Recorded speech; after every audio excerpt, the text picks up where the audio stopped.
Good morning and Jai Hind to all of you. This is Rashmi Singh. Today I am going to teach you Geography of class 6 and that was the chapter 2 which we have started earlier. We have learned about the parallels and the latitudes as well as the important parallels. So आज हम जानेंगे कि important parallels के help से Earth को different type of heat zones में divide किया गया. ऐसा इसलिए क्योंकि जो हमारा अर्थ है वो उसके सारे पार्ट्स में एक जैसे अमाउंट ऑफ हीट नहीं पहुंच पाता, क्योंकि सन के हम चारों तरफ रिवॉल्व करते रहते हैं, चक्कर लगाते रहते हैं. तो इम्पॉर्टेंट पैरेलल्स की हेल्प से अर्थ को बेसिकली 3 इम्पॉर्टेंट जोन्स में डिवाइड किया गया है. आप ये देख सकते हैं 3 important zones, torrid zone, temperate zone, frigid zone. So basically सबसे पहले ये क्लियर कर लेंगे कि हमने ऑलरेडी पढ़ चुके हैं कि जो हमारा अर्थ है उसमें एक इमेजिनरी लाइन डिवाइड करती है, उसे इक्वेटर कहते हैं. ऊपर वाले पार्ट को जो नॉर्दर्न हेमिस्फीयर कहते हैं, नीचे वाले पार्ट को साउदर्न हेमिस्फीयर कहते हैं. ये आपका नॉर्थ पोल है और ये आपका साउथ पोल है. ठीक है. इंपॉर्टेंट पैरेलल्स हमने पढ़े थे Arctic Circle, Antarctic Circle. North Pole के पास आपका आर्टिक सर्कल होगा, साउथ पोल के पास एंटार्क्टिक सर्कल होगा, बीच में इक्वेटर. ये आपके ट्रॉपिक ऑफ कैंसर है और ये आपका ट्रॉपिक ऑफ कैप्रिकॉर्न. ये अलग अलग लैटिट्यूड्स पे हैं. इंपॉर्टेंट पैरेलल्स है या इंपॉर्टेंट लैटिट्यूड्स, इनकी हेल्प से अर्थ को 3 इंपॉर्टेंट जोन्स में डिवाइड किया गया. सो बेसिकली टॉरिड जोन क्या होता है? ट्रॉपिक ऑफ कैंसर और ट्रॉपिक ऑफ कैप्रिकॉर्न के बीच में जो एरिया होती है उसे टॉरिड जोन कहा गया, क्योंकि सबसे ज़्यादा अमाउंट ऑफ हीट यहाँ रिसीव होता है. सबसे ज़्यादा अमाउंट ऑफ हीट यहाँ रिसीव होता है. सबसे ज़्यादा गर्म एरिया इसे कहा जा सकता है, हॉट एरिया कहा जा सकता है, इसलिए इसे टॉरिड जोन कहा गया. सेकेंड है आपका टेम्परेट जोन. टेम्परेट जोन में अमाउंट ऑफ हीट कम है टॉरिड जोन की अपेक्षा, तो इसीलिए इसे टेम्परेट जोन कहा गया. अब देखिए 2 टेम्परेट जोन आप पढ़ रहे हो, नॉर्थ एंड साउथ. तो आर्टिक सर्कल और ट्रॉपिक ऑफ कैंसर के बीच का जो जोन होगा वो आपका नॉर्थ टेम्परेट जोन होगा, क्योंकि नॉर्दर्न हेमिस्फीयर में है. अंटार्कटिक सर्कल और ट्रॉपिक ऑफ कैप्रिकॉर्न के बीच का जो जोन होगा साउथ टेम्परेट जोन है, क्योंकि ये साउदर्न हेमिस्फीयर में. ठीक है, ये आपको दिखा होगा. अंटार्कटिक सर्कल और ट्रॉपिक ऑफ कैप्रिकॉर्न के बीच का जो एरिया है आपका साउथ टेम्परेट जोन है, क्योंकि साउदर्न हेमिस्फीयर में है. लास्ट में है आपका फ्रिज जोन. फ्रिज जोन बहुत ही कोल्ड एरिया से कहा गया, क्योंकि जो अमाउंट ऑफ हीट है बहुत ही कम, मतलब बहुत ही कम अमाउंट ऑफ हीट वहाँ पहुँच पाता है इस जोन में. सो इसीलिए ये बहुत ही कोल्ड माना जाता है एज कंपेयर टू बाकी सारे जोन. सबसे ज़्यादा कोल्ड एरियाज होते हैं ये आपके north fridge zone, south fridge zone. So north fridge zone किसी ने आपसे पूछा तो आर्टिक सर्कल और नॉर्थ पोल के बीच का जोन नॉर्थ फ्रिज जोन होता है. अंटार्कटिक सर्कल और साउथ पोल का बीच आपका बीच साउथ फ्रिज जोन होते हैं, जो एरियाज होते हैं. सो आई होप आपने इसको समझा होगा कि मैंने आपसे क्या कहना चाह रही थी. अर्थ को कितने पार्ट में डिवाइड किया गया? 3 पार्ट्स में. कौन कौन से? Torrid zone, temperate zone, frigid zone. अगर हीट जोन्स के अकॉर्डिंग पूछा जाए, टॉरिड जोन जो आपका होता है सबसे हॉटेस्ट जोन होता है. उसके बाद टेम्परेट जोन आता है, यहाँ बहुत ज़्यादा अमाउंट ऑफ हीट नहीं पहुँच पाता, तो आप इसे ये समझ सकते हैं ना, बहुत ज़्यादा गर्म होगा ना बहुत ज़्यादा ठंडा होगा. लास्ट में होगा फ्रिज जोन. सबसे कोल्ड एरिया इसलिए कहा जाता है क्योंकि यहाँ बहुत कम अमाउंट में हीट पहुँच पाता है. आपको ये फिगर याद होना चाहिए. ठीक है बच्चों. अब नेक्स्ट थिंग हम लोग पढ़ेंगे मेरिडियंस और longitudes. The equator is used as a line of reference for locating place in the north and south direction. We need another line or point as a reference for locating place in the east and west direction. So basically हमने जब पहले वाले part में पढ़ा, आपने parallels को पढ़ा, तो हमने क्या देखा कि नॉर्थ पोल और साउथ पोल के बीच में बहुत सारी lines west to east circles बनाते हैं बहुत सारे, वो आपके पैरेलल्स होते हैं. तो अगर नॉर्थ साउथ के बीच में आपको लोकेशन फाइंड आउट करना है इक्वेटर की रेफरेंस में, क्योंकि इक्वेटर से ही तो वो एंगुलर डिस्टेंस बनाते हैं, तो आप फाइंड आउट कर सकते हो. बट हमें ईस्ट टू वेस्ट के बीच में भी तो चाहिए कोई ना कोई रेफरेंस जिससे हम डायरेक्शंस को निकाल सकें. So we can draw a set of lines joining the north pole and the south pole. These are lines are called meridians or the lines of longitude. So देखिए North Pole and South Pole के बीच में बहुत सारी lines हैं. ये इस तरह बहुत सारी लाइंस हैं जो आप ड्रॉ कर सकते हो.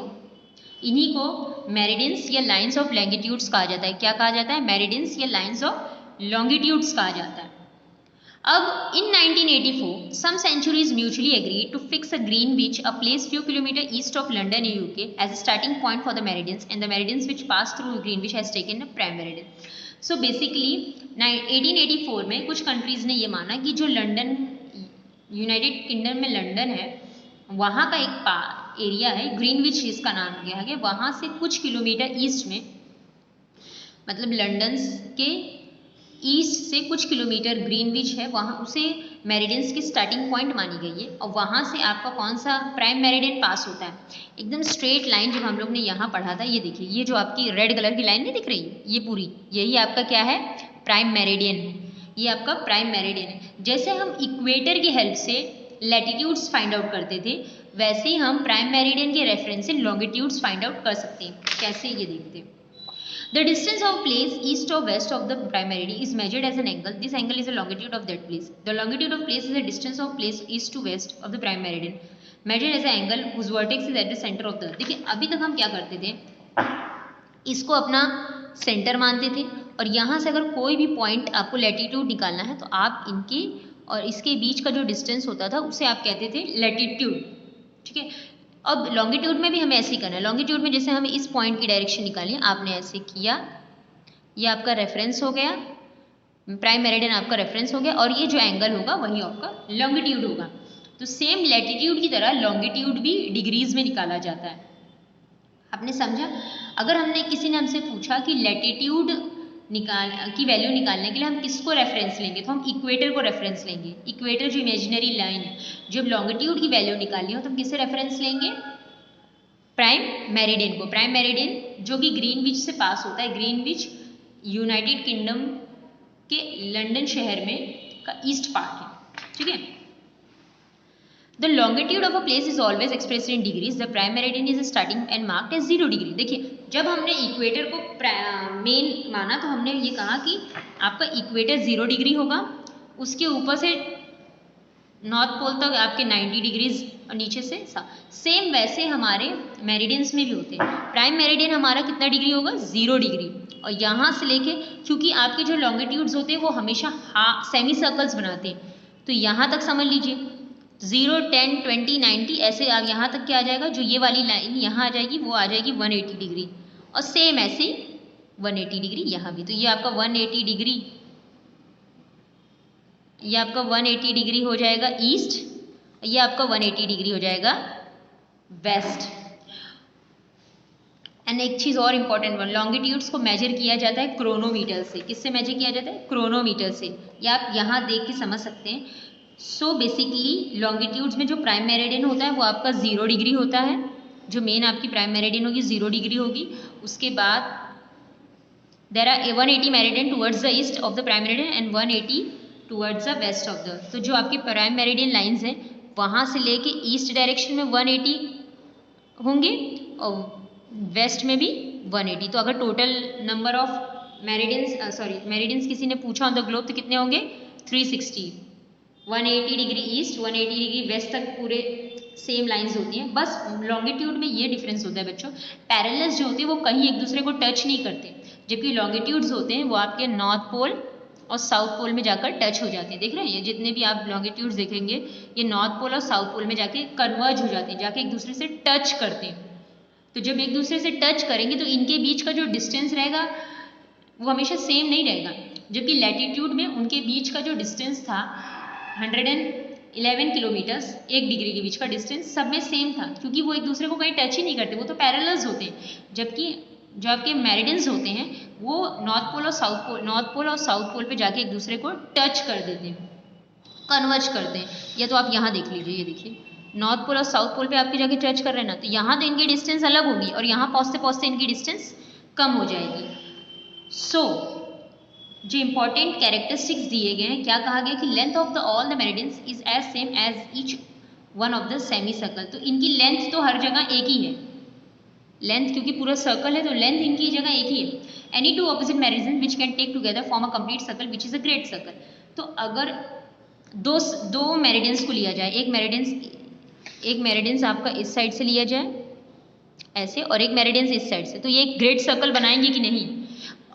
मतलब कि अगर आपने दो मेरिडियंस, एक आपके यहाँ वेस्ट पार्ट में और एक आपके ईस्ट पार्ट में। अगर आप इन दोनों को बनाएंगे तो ये एक ग्रेट सर्कल बनाएंगे आपके, पूरा सर्कल, एक मेरिडियन ऐसे, एक मेरिडियन ऐसे, ठीक है। ये नॉर्थ हो गया, ये ईस्ट एंड वेस्ट। अगर आपने एक मेरिडियन ईस्ट का लिया और एक मेरिडियन वेस्ट का लिया, जो कि दोनों ऑपोजिट हैं, आप इन्हें मिक्स करेंगे तो एक ग्रेट सर्कल बनेगा।